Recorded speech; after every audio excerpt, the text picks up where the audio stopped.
একদা রাতের বেলা এক রাখাল খোলা মাঠের পাশে গাছতলায় বসে মধুর সুরে বাঁশি বাজাচ্ছিল। এমন সময় হঠাৎ তার সামনে একজন সুন্দরী পরী নেমে আসলো। পরীকে দেখেই রাখাল স্তব্ধ হয়ে যায় এবং তার হাতের বাঁশি মাটিতে পড়ে যায়। সে জীবনে অনেক রূপকথার গল্প শুনেছে, কিন্তু চোখের সামনে এমন কিছু দেখবে তা কখনো কল্পনাও করেনি। কিন্তু রাখালের ভীতিকর অবস্থা দেখে পরীটি বলল, ভয় পেও না, আমি দিলরুবা পরী। আমি তোমার কোনো ক্ষতি করব না। আসলে দীর্ঘ সময় ধরে আমি তোমার বাঁশির সুর শুনছিলাম। সত্যি বলতে গেলে তোমার বাঁশির সুরে আমি মুগ্ধ।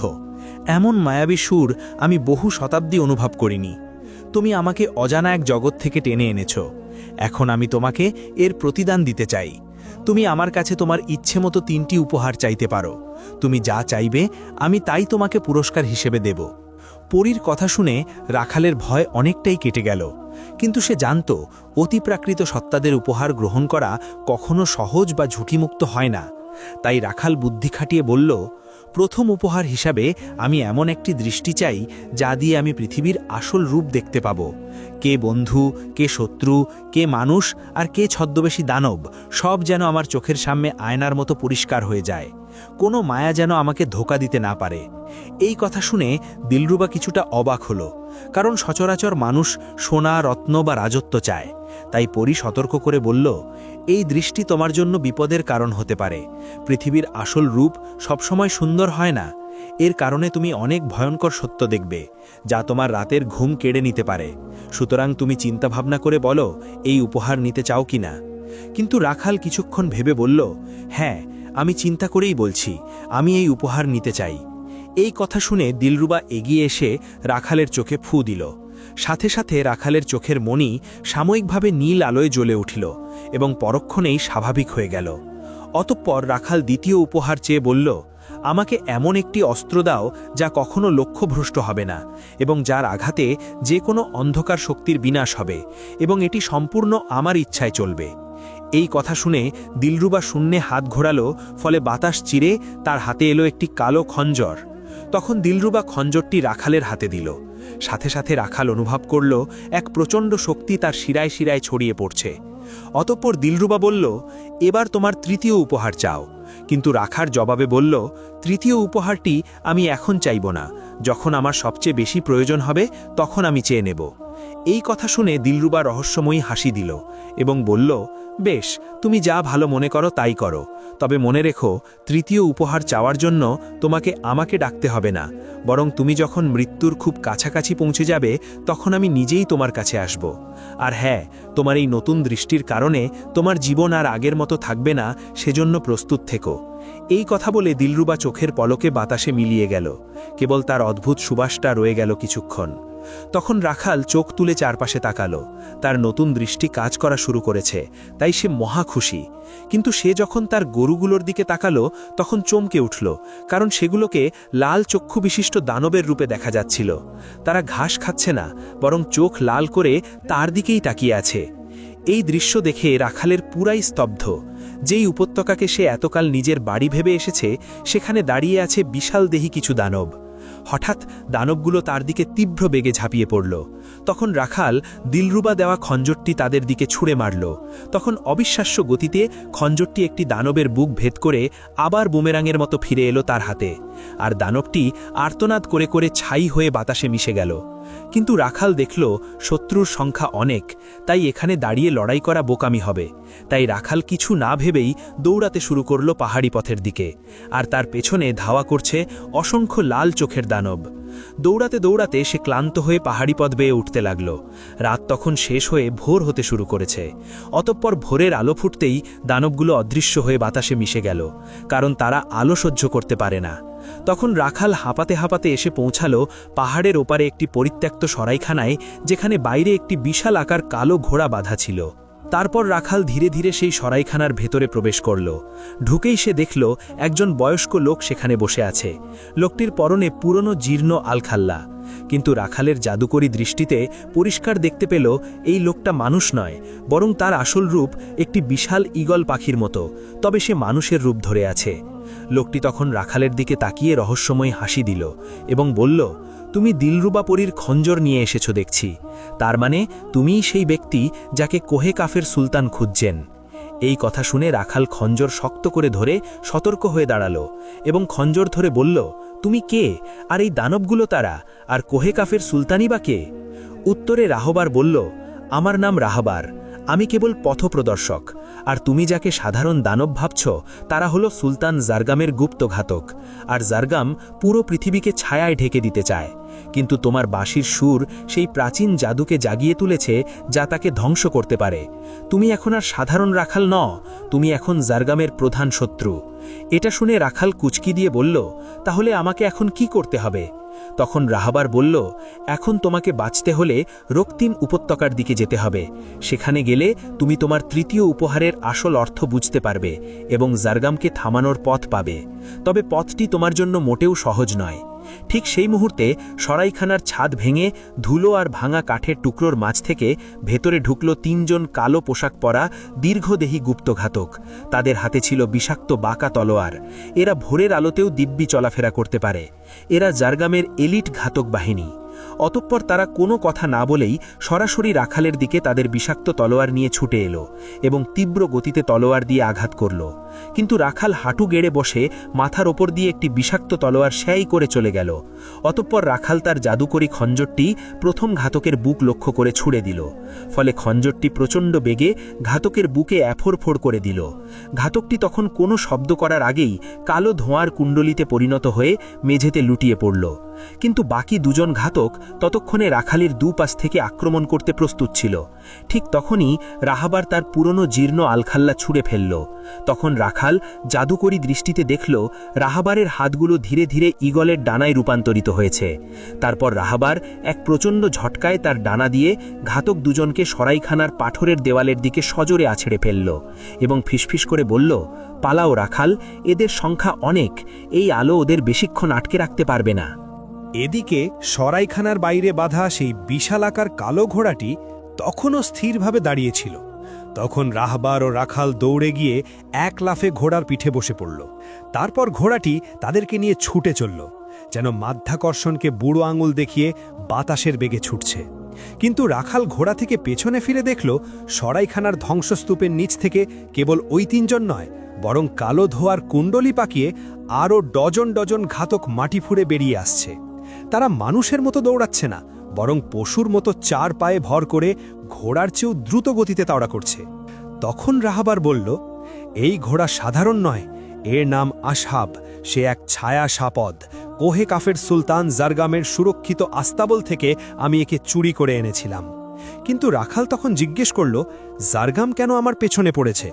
আমার বাঁশির সুরে এমন কি আছে যে সে তার পুরো গুপ্ত ঘাতক বাহিনী লেলিয়ে দিয়েছে? উত্তরে রাহবার বলল, আসলে বহু শতাব্দী আগে কোহে কাফের এক অত্যন্ত শক্তিশালী জাদুকর একটি সাধারণ বাঁশিতে প্রাচীন এক ঘুম পাড়ানি মন্ত্র বন্দী করেছিলেন।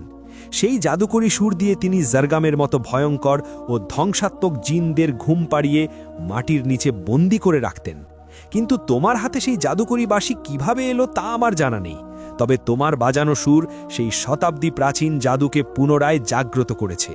তাই জারগাম বহু যুগ পর এখন মুক্ত হতে চলেছে, কিন্তু সে সবচেয়ে বেশি ভয় পায় ওই সুরকে। সে চায় তোমার বাঁশিটি ধ্বংস করতে এবং তোমাকে চিরতরে পৃথিবী থেকে সরিয়ে দিতে।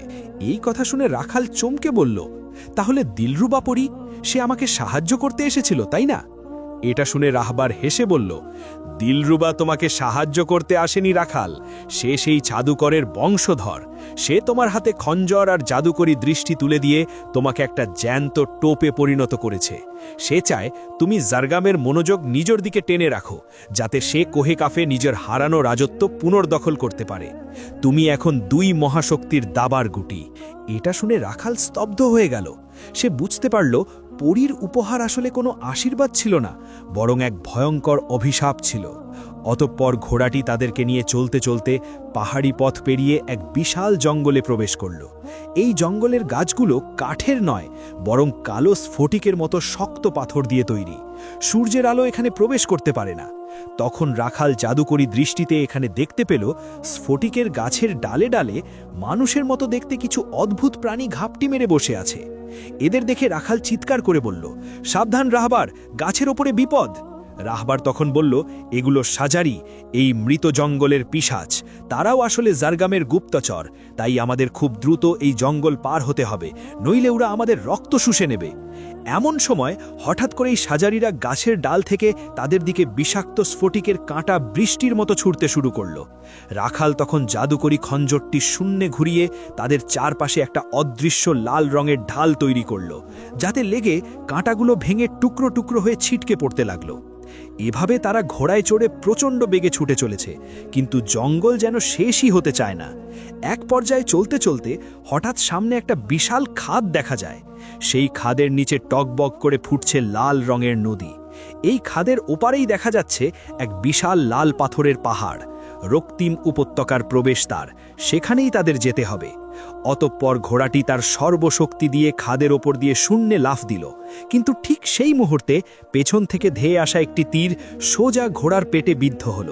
ফলে ঘোড়াটি শূন্যেই এক ভয়ঙ্কর আর্তনাদ করে তার ভারসাম্য হারিয়ে ফেলে। ফলে তারা খাদের ওপারে পৌঁছল ঠিকই, কিন্তু খুব বাজেভাবে আছড়ে পড়ে পাথুরে মাটিতে। ঘোড়াটি মাটিতে পড়েই ছাই হয়ে বাতাসে মিলিয়ে যায়। রাখালের শরীর ব্যথায় টনটন করে উঠল, কিন্তু থামার কোনো সময় নেই, কারণ ঘাতক বাহিনী খাদের ওপারে এসে জড়ো হয়েছে। তারা যে কোনো মুহূর্তে খাদ পার হয়ে যেতে পারে। অতঃপর তারা লাল পাথরের পাহাড়ি পথ ধরে এগোতে লাগল। রক্তিম উপত্যকার ভেতরের পরিবেশ যেন আরও ভয়ঙ্কর। চারপাশের পাথরগুলো যেন রক্তের মতো লাল। তখন রাখালের জাদুকরী দৃষ্টি দেখতে পেল এই পথের প্রতিটি ইঞ্চিতে অন্ধকার জাদুর ফাঁদ পাতা আছে। কোথাও পা দিলেই মাটি ফেটে বিষাক্ত গ্যাস বেরোবে, কোথাও আবার পাথরের ভিতর লুকিয়ে আছে অদৃশ্য ঘাতক।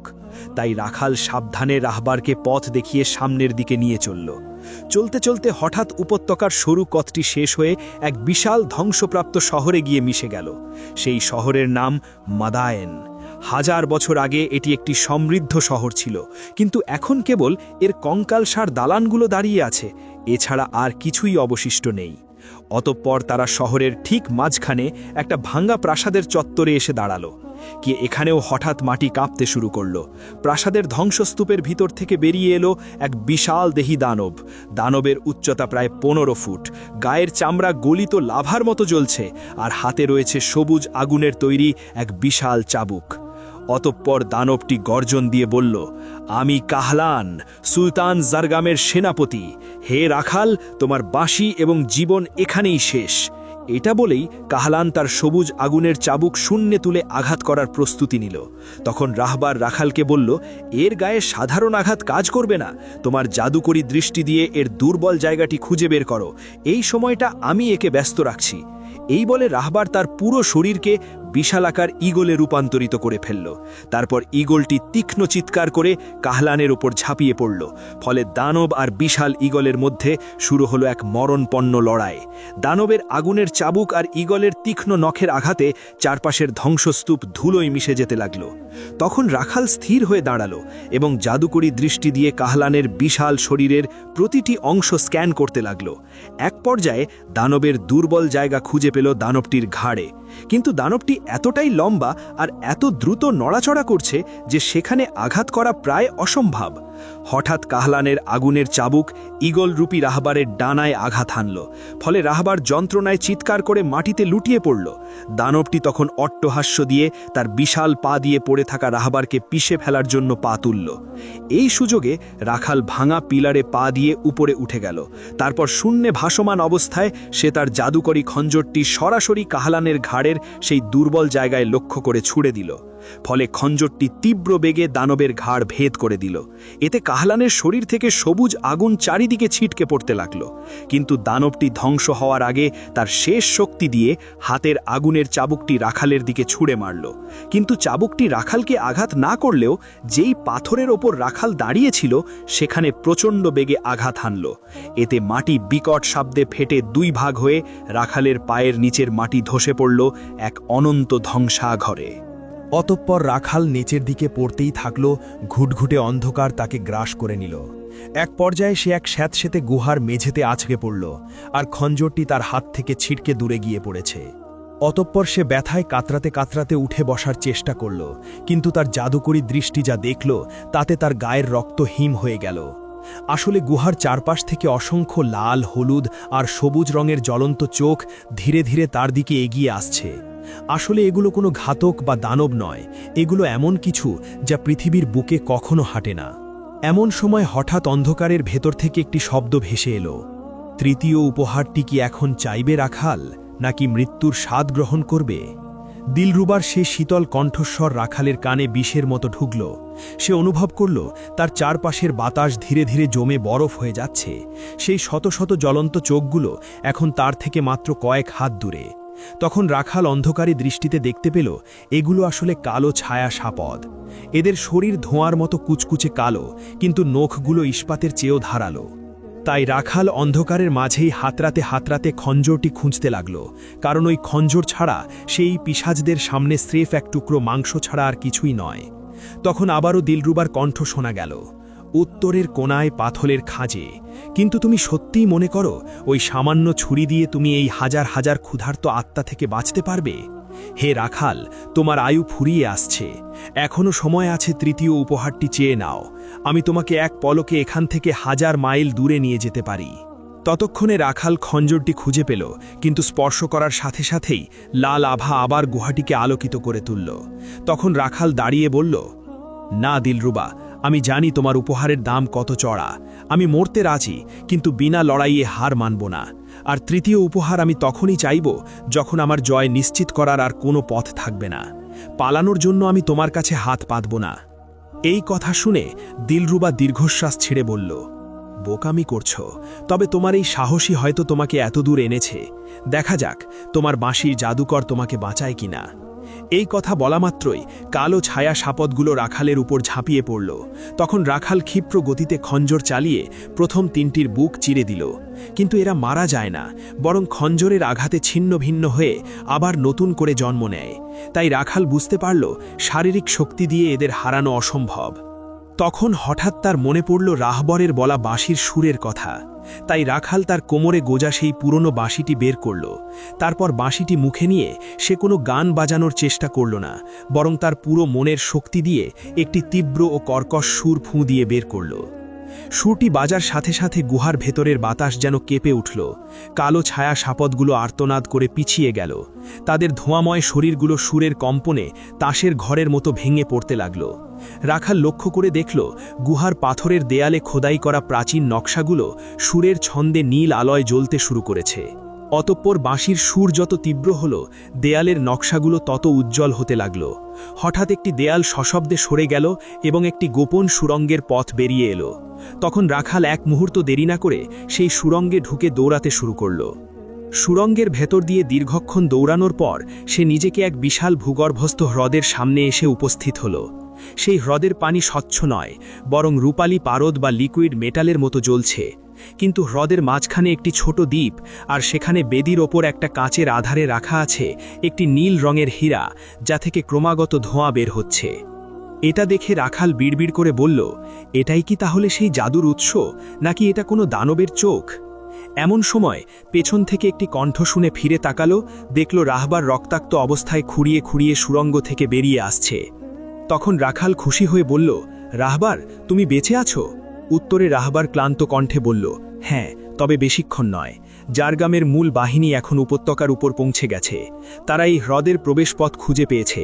আর ওই হীরাটি সাধারণ কোনো রত্ন নয়, ওটা হলো সুলতান জারগামের হৃৎপিণ্ড। 1000 বছর আগে জাদুকর তার বাঁশির সুরে জারগামকে বন্দি করার সময় তার প্রাণশক্তি এই হীরায় আটকে দিয়েছিলেন। এটা ধ্বংস করতে পারলেই জারগামের চিরতরে বিনাশ হবে। এই কথা শুনে রাখাল আবার দ্বীপের দিকে তাকালো, কিন্তু হ্রদের ওই রূপালী পানি পার হওয়া যেন অসম্ভব, কারণ সে দেখল পানির উপর দিয়ে অদ্ভুত সব বৈদ্যুতিক তরঙ্গ বয়ে যাচ্ছে। সেটা স্পর্শ করলেই ছাই হয়ে যেতে হবে। তাই রাখাল জিজ্ঞেস করল, আমি ওখানে যাব কি করে? তখন রাহবার বলল, বাঁশি, তোমার বাঁশির সুরে এমন এক কম্পন তৈরি করো যা এই রূপালী পানির উপর একটি অদৃশ্য সেতু তৈরি করবে। এই সুরই তোমার পথ। অতঃপর রাখাল চোখ বন্ধ একটি শান্ত ও গভীর সুর বাজাতে শুরু করল। সেই সুরের টানে রূপালী পানি স্থির হয়ে গেল এবং এক অদ্ভুত জাদুকরী শক্তিতে পানির উপর একটি সরু স্ফটিকের পথ তৈরি হল। তারপর রাখাল বাঁশি বাজিয়ে বাজিয়ে সেই পথে পা বাড়াল। প্রতিটি পদক্ষেপে সুর যেন আরও গম্ভীর হচ্ছিল। এক পর্যায়ে দ্বীপে পৌঁছে সে কাঁচের আধারের সামনে দাঁড়ালো। হীরাটির ভেতরে সে দেখতে পেল জারগামের ক্ষুদ্র এক প্রতিচ্ছবি, যা যন্ত্রণায় ছটফট করছে। তখন রাখাল খঞ্জর উঁচিয়ে হীরাটি ভাঙার জন্য উদ্যত হল। এমন সময় একটি ভয়ঙ্কর গর্জন শুনে সবকিছু কেঁপে উঠল। তখন রাখাল দেখল হ্রদের রূপালী পানি ফুঁসে উঠে বিশাল এক তরঙ্গের সৃষ্টি হয়েছে, এবং সেই তরঙ্গের ভেতর থেকে উঠে এলো এক অতিকায় দানব। তার শরীর থেকে কালো ধোঁয়া নির্গত হচ্ছে, আর চোখ থেকে বের হচ্ছে নরকের আগুন। আসলে সুলতান জারগাম স্বয়ং উপস্থিত হয়েছে। অতঃপর জারগাম অট্টহাসি দিয়ে বলল, ক্ষুদ্র মানব, আমার হৃৎপিণ্ড ছোঁয়ার সাহস তুমি কিভাবে পেলে? এই জাদুকরী অস্ত্র আর দৃষ্টি দিয়ে তুমি নিজেকে খুব শক্তিশালী ভাবছ। তুমি জানো না, দিলরুবা তোমাকে যে উপহার দিয়েছে তা আসলে আমারই দেওয়া বিষ। ওই খঞ্জরটি যতবার তুমি ব্যবহার করেছ, ততবার তোমার নিজের আত্মা আমার কাছে বিক্রি হয়ে গেছে। এই কথা শুনে রাখাল স্তম্ভিত হয়ে তার হাতের খঞ্জরের দিকে তাকিয়ে দেখল খঞ্জরের লাল আভা এখন ধীরে ধীরে কালো হয়ে যাচ্ছে, এবং তার হাতের শিরাগুলো কালো বর্ণ ধারণ করছে। প্রিয় বন্ধুগণ, গল্পটি আজকের মতো এখানেই থামালাম। দ্বিতীয় পর্ব দেখতে চাইলে কমেন্ট বক্সে জানিয়ে দিন, কারণ আপনাদের ভালো রেসপন্স পেলেই আমরা দ্বিতীয় পর্ব নিয়ে হাজির হব ইনশাআল্লাহ। সবাই ভালো থাকবেন। আল্লাহ হাফেজ।